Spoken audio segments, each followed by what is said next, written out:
In this video, you will learn how to create a new PCB project and how to draw its circuit in the schematic editor.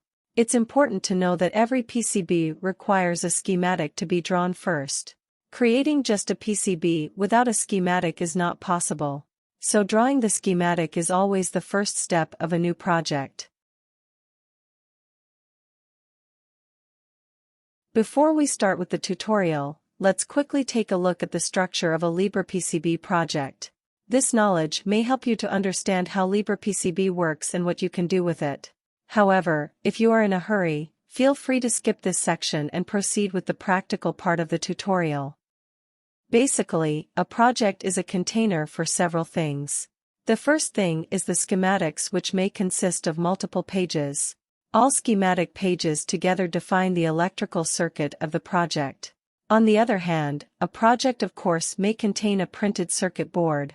In fact, it's even possible to add multiple boards to a project which all represent the same circuit, but that's a more advanced topic which will be explained in another tutorial video. For now, just imagine there's a single board per project. Note that it's also possible to create projects with no boards at all, for example, to just draw a plain schematic. Now it's important to know that the schematics and the boards are always representing the same electrical circuit at any time. In other words, they are always in sync. If you make a change in the schematic, boards will instantly be updated with the modified circuit.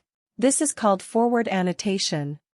Actually, the forward annotation is not applied directly from schematics to boards.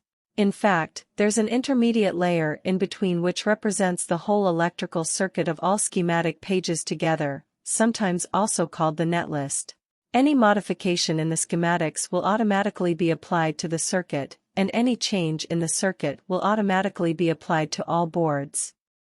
Now of course schematics and boards need to be populated with symbols and footprints. These symbols and footprints are initially coming from your workspace libraries, but they are automatically copied into the project when adding them to a schematic or board. This makes projects independent of your workspace, so they can be opened on other computers which may have different libraries installed. To really make projects fully independent of your workspace, the used stroke fonts in all relevant settings are stored in the project as well. Some settings are initially copied from your workspace settings while creating a new project, for example the preferred schematic norm. However, you don't need to care about all these things as they will happen automatically, but knowing these concepts might still be helpful in some situations. Enough theory for now, let's start with practice. The first step is to create a new LibrePCB project from the control panel. Here you need to specify the name of the new project. It's recommended to keep it short and without special characters since by default it will end up in output file names. Specifying an author is optional, it might appear for example in the schematic footer. LibrePCB also allows you to put the project under a particular license by adding a license file to the project and mentioning it in the README file. For private projects this is not needed, but for projects published in the internet it's recommended to explicitly specify a license. So far only a few licenses are available. For other licenses just manually add the required files to the project later. By default, projects are created within your workspace, but you are free to choose any other location. Note that a project is not just a single file but a whole directory. So a new subdirectory will be created within the location you specify here. Please do not manually add custom files to the project directory unless they are very small. It's highly recommended to store additional files like datasheets outside the project directory. Then you can specify how the project should be initialized. By default an empty schematic page and an empty board are added, which is fine for typical projects. If you only want to create a schematic but no PCB, you could either uncheck the second checkbox or delete the board afterwards. In the schematic editor you may first configure some project settings, which can be done in the Project Setup dialog. There you'll find the project properties specified while creating the project. The version number is set to V1 by default. It's highly recommended to bump this number after every release of the PCB to avoid overwriting already exported production data files.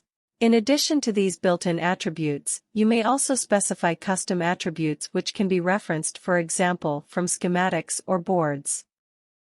The preferred language and norm are used to determine the graphical representation of components in schematics, for example, to decide between American symbols and European symbols. These settings have been copied from your workspace settings. To group electrical nets of the circuit, net classes could be added to the project here. However, currently they have no relevant functionality yet, so at the moment you don't need to worry about them. Just keep the automatically added default net class. The assembly variants, on the other hand, are important if you intend to export multiple bill of materials for different assembly variants of the PCB. For every assembly variant, add an entry to this list. Note that it's highly recommended to choose a very short name since it will appear in the file name of exported bill of materials. However, for most projects this is not needed, so you can just go with the default assembly variant called STD. Also, there's no need to configure it now, assembly variants can be configured at any time later.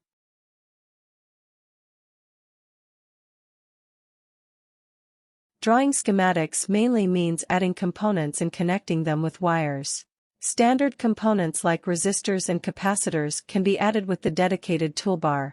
Note that these components are only available if you have the LibrePCB base library installed. While a component is attached to the cursor, press the M key to mirror it and the R key or a right-click to rotate it. With the tabulator key, the focus is moved into the command toolbar where you can enter the value of the component. If the value is set to an attribute, like capacitance in this case, press tabulator a second time to modify just this attribute instead of the whole value. This way the editor is aware of the physical unit and supports shortcuts like N for nano or U for micro.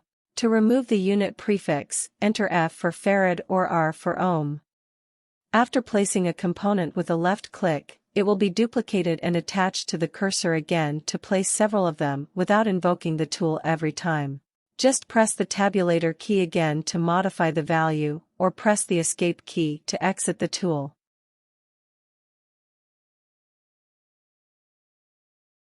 The component toolbar also provides a ground symbol and a supply symbol.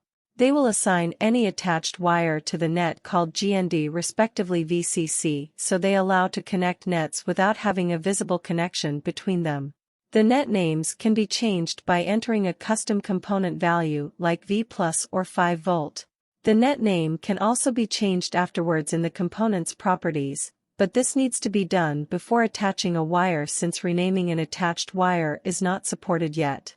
With this technique you can add as many supply nets to your schematic as you like, with just these two supply symbols.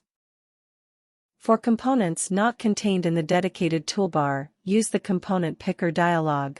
Here you'll find all components available in your workspace libraries, including those from the dedicated toolbar. There you can also search for components by keyword. Note that a schematic frame is provided by the base library, which allows to add borders to the schematic with a size suitable for printing, including some information about the project. This information is taken from the project properties and could be overridden with custom values in the properties of the schematic frame. After pressing the escape key to finish the placement, the component picker dialog pops up again to pick the next component. To exit the tool, just press escape a second time or disable this behavior with the checkbox at the bottom right. Some components are available in different symbol variants. In that case, you might choose your preferred variant in the corresponding drop-down control. LibrePCB automatically preselects the variant which conforms to your configured schematic norm, if applicable. Note that symbol variants are just a matter of personal preference, they have no impact on your PCB. Another special case are components consisting of multiple symbols, called gates in this context. For example, a 4-channel op-amp consists of 4 amplifier symbols and a power symbol. If you add such a component to the schematic, the editor loops through all these symbols before switching to the next component. So you have to place multiple symbols instead of just one. You should keep an eye on the symbol names to see when a component is complete.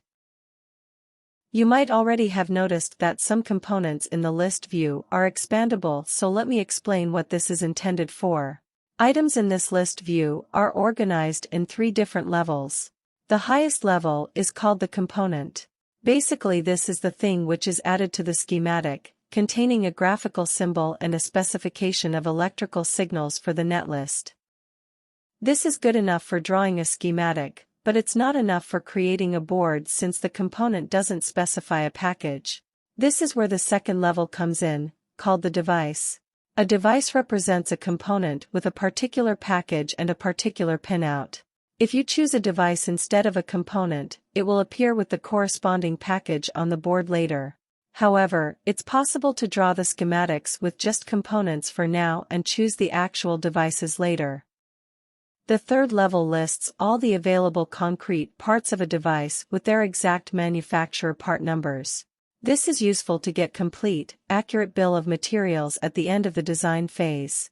If bill of materials are not that important for you, it's fine to ignore them. And here again, you can just add a component or a device to the schematics for now and choose a concrete part at any time later. If you're a bit confused about this, don't worry. Just always pick the most accurate item you find. If you don't know the exact part number yet, choose a device instead. If you don't know the package yet, choose a component instead. Then add the missing data later when needed. If desired, move the name and value labels of components as you like, or even remove them with the delete key. They can be restored at any time through the context menu of the component.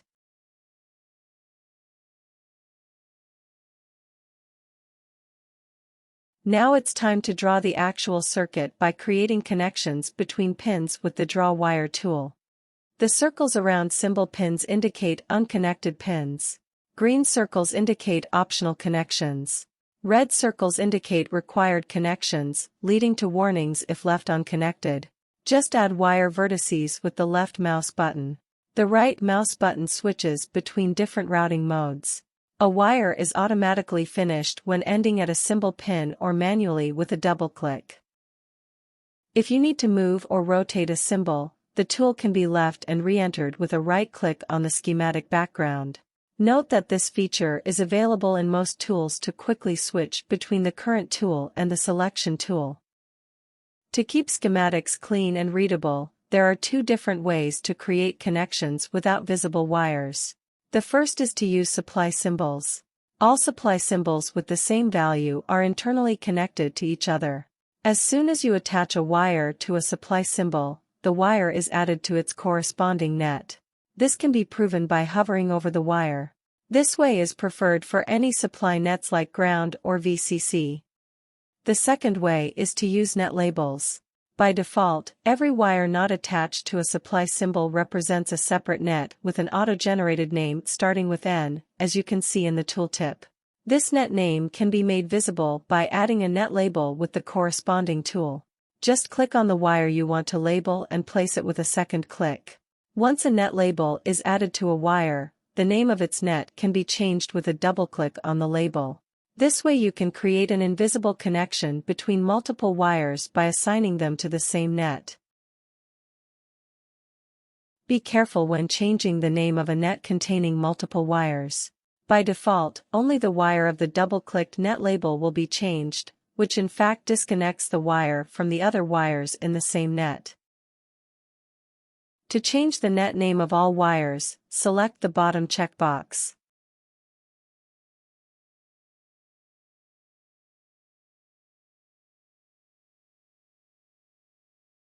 Once your project gets bigger, a single schematic page might not be sufficient anymore. Then you can add more sheets in the Pages panel. Just specify a unique name and proceed as usual, for example, by adding a schematic frame. Existing sheets can be renamed with the corresponding menu item. If you want to split an existing schematic into multiple pages, you can simply cut and paste parts of it. However, if you already have added these components to a board, you'll have to re-add them again, including traces. Since this is time-consuming, it's recommended to wait with the board layout until the schematic is more or less finished. Note that each schematic page is a top-level page, meaning there is no nesting and they all access the same namespace of components and nets. For example, if there is already a component named C2 on one page, you can't add a component with the same name on another page. And all supply symbols and net labels connect the attached wires across all pages, not just within the same page. In other words, technically it makes no difference whether having the whole schematic on a single page or spread across multiple pages. The only purpose of pages is to keep schematics clean and readable.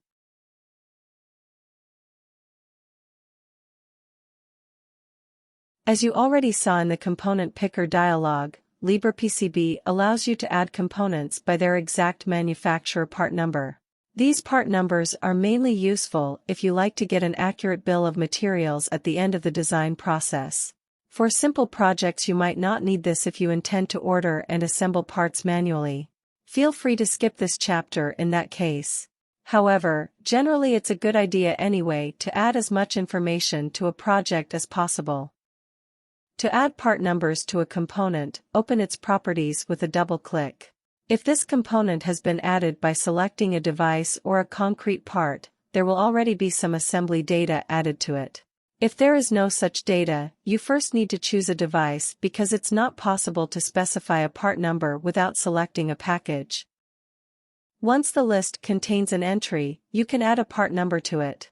Either choose an existing part number from the library, or just type it manually into the corresponding field. You may also specify the manufacturer name next to the part number. Now this information will appear in the bill of materials. If this component should not be assembled and thus should not appear in the bill of materials, just uncheck the corresponding checkbox. Note that LibrePCB also supports specifying assembly data for more complex scenarios, for example adding multiple assembly variants or adding second source part numbers. If you're interested in this, please check out the user manual in written form. To review the assembly data of the whole project, you could open the Bill of Materials export dialog. Here you'll see for example the part number we just added, and the gray background indicates that we excluded this component from the assembly. To determine the data to be displayed in schematics, LibrePCB uses a flexible attributes system. Projects, schematics, components and other objects provide some attributes which can be referenced from text labels. Some of these objects even allow to add user-defined attributes. We won't explain the whole concept in this video. Instead, let's just take a look at the most relevant use case. Sometimes you might want to adjust the value displayed next to components. For example, if the voltage of a capacitor is important and should be displayed next to the capacitance value. For that, open the Component Properties dialog. Here you can adjust the displayed value. Either enter the value as plain text, or reference other attributes by using two curly braces and make sure the referenced attribute exists.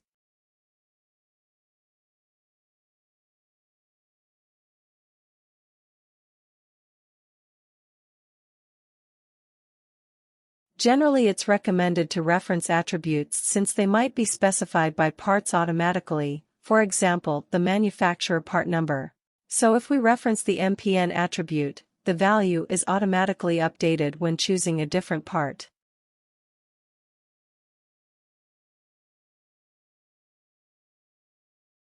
Depending on the complexity of a project, it's very common to make mistakes while drawing the schematic. For example, a missing wire or a missing net label causing two wires to be disconnected from each other.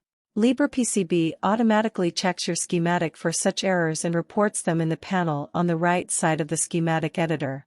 This check is called the electrical rule check, or ERC. While working on the schematic, it's normal to get ERC messages since the schematic is not complete yet. So these messages can safely be ignored during the design phase. But once your schematic is complete, it's highly recommended to review all ERC messages before starting with the board layout. To do so, just work through the list of messages from top to bottom. If the displayed text is not clear enough, click on the Help button to get more information. You may use the search function to quickly locate a component mentioned in the ERC messages. When you fix an issue, the corresponding message automatically disappears.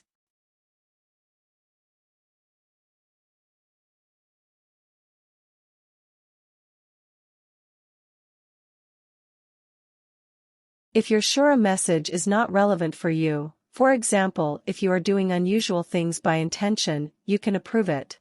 This is just a help for yourself to see which messages you already reviewed. Once the schematic is complete and all ERC messages are resolved, you're ready to start with the board layout. Note that you can still make changes to the schematic at any time later, but generally it's more efficient to do one after the other.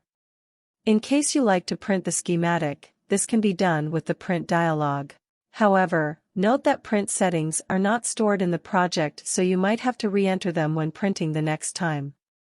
Another, more reproducible way is to export a PDF by adding an output job. Output jobs and all their settings are stored in the project and therefore always lead to the same output, even when running from different computers. Just add a schematic PDF output job, adjust the settings according to your needs, and run the job. This will create a PDF in the output folder within the project directory. Make sure to close this dialog with the OK button to save the new output job. After modifying the schematic, the PDF can easily be updated by running the job again.